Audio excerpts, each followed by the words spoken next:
Hey guys, what's up? RagesSorrow here, and welcome back to Know Your Enemy, my weekly series of bossing guides designed to teach you how to kill the most fearsome creatures in RuneScape. In this week's episode, we will be covering the demonic boss of Zamorak's God Wars dungeon, Zamorak, using the magic attack style. Always keep in mind, regardless of the boss you fight, death is always a possibility, especially in the God Wars dungeon. Only bring items and gear you are willing to risk, and always have an emergency teleport just in case. Now that we've covered that, let's go ahead and move on to some information about the boss. Always remember, knowing your enemy is half the battle when facing a boss in RuneScape. On screen now you'll see a list of information regarding the Zamorak God Wars dungeon boss, including combat level, life points, attack style, weaknesses, attack speeds, and so on. Familiarize yourself with this information, then move on. Knowing information about the objective of the boss you're going to be fighting is always helpful, and knowing about the minions that will accompany that boss is extremely helpful and can mean the difference between life and death. Take time to familiarize yourself with the information regarding the minions that are going to be accompanying the Zamorak God Wars dungeon boss, and then proceed further when ready. Information regarding the attacks and special attacks that a boss can use against you is always helpful. Take time to familiarize yourself with the attacks listed below, and then proceed when ready. Having confidence in your skills and abilities is always helpful before facing off against a boss. I recommend completion of the Ritual of the Zamorak quest for increased damage if you enter the Glacier Cave before going to God Wars dungeon, and I also recommend at least the minimum level requirements shown on screen before attempting to face this boss. Using the correct weapons and armor against a boss can mean the difference between victory or death. On screen now you'll see a list of weapons and armor that you can use against the Zamorak God Wars dungeon boss. Always remember to use the best weapons and armor available to your levels, or that you're able to afford. And of course, the loot is always the most important part of the boss. It's why we kill them. On screen now you'll see a list of possible rewards and loot from Zamorak and his minions. Now that we have the basic stuff out of the way guys, let's go ahead and move on to some combat bars and setups that you can use when facing off against this terrible demon. For those of you that prefer the fast attack speed of a wand, and the defensive capabilities of a shield, this setup is definitely for you. And I also have a combat bar for this setup, guys. Now let's move on to another. For those of you that prefer the raw power of a staff, then this setup is definitely for you. And I also have a combat bar to go with this. And for those of you that prefer to use a wand and an offhand magic weapon to deal great damage quickly, then this setup is definitely for you. And I also have a combat bar. Once you are geared up and ready to go, it's time to head off to the God Wars dungeon. To get there simply, you can use the Trollheim teleport tablet. However, the only way to obtain these is with the completion of the Love Story quest. If you don't have these and you wish to use the normal spell book, then you can teleport there using the Trollheim teleport spell. This requires completion of the Edgar's Ruse quest. For those of you that don't have completion of either of these quests, you can simply teleport there by going to Birthrup using the home teleport spell, and then running your way to the God Wars dungeon from there. For those of you that have the Trollheim teleport spell, I would suggest that you use the fairy rings. Go to the Glacier Cave to get a 6% boost. The code is DKQ. And if you have not completed Ritual of the Zamorak, you can completely skip this. Once you have gotten the boost, simply teleport using the Trollheim tablet.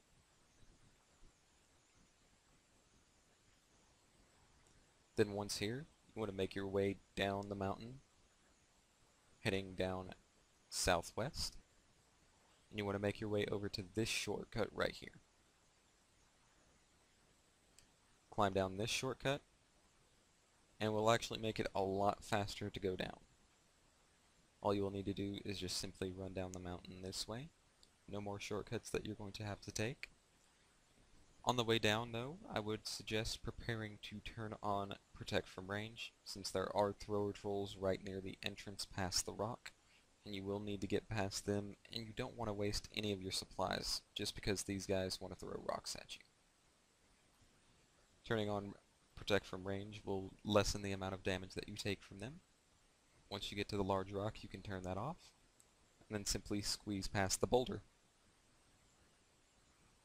Once past the boulder, simply run to the north. You won't need to turn on your Protect from Melee prayer since you don't take that much melee damage anyway. Once up here, you'll need to climb down this hole.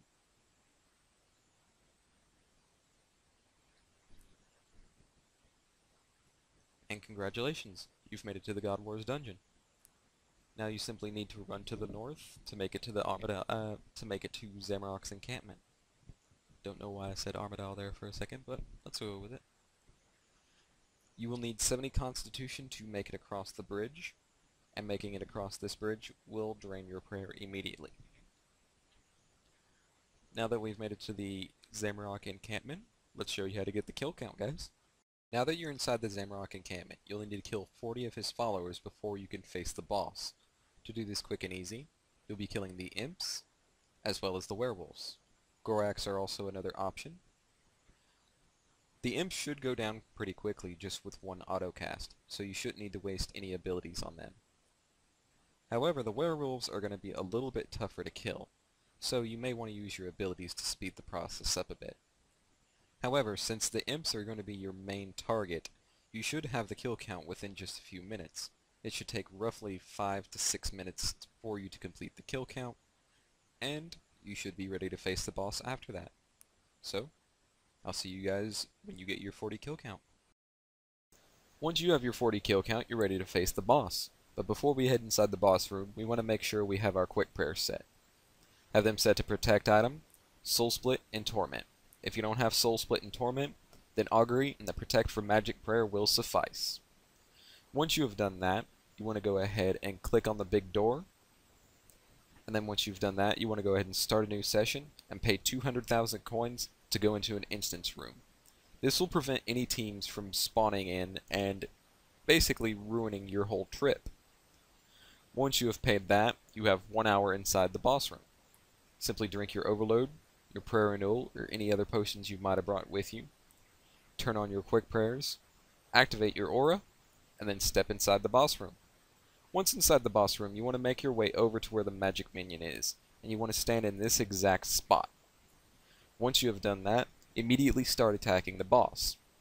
Remember to use your abilities in a way where you will always have one available. Remember to use your AoE abilities as much as possible, especially when the minions are stacked on top of each other, as this will result in you healing quite a bit from your soul split. Always be wary of when the boss is going to use his special attack. As you can see, he can deal quite a bit of damage, especially with one shot. He took off 4,800 points just from that one shot. So always make sure to keep your life points high. Never let them fall below 6,000.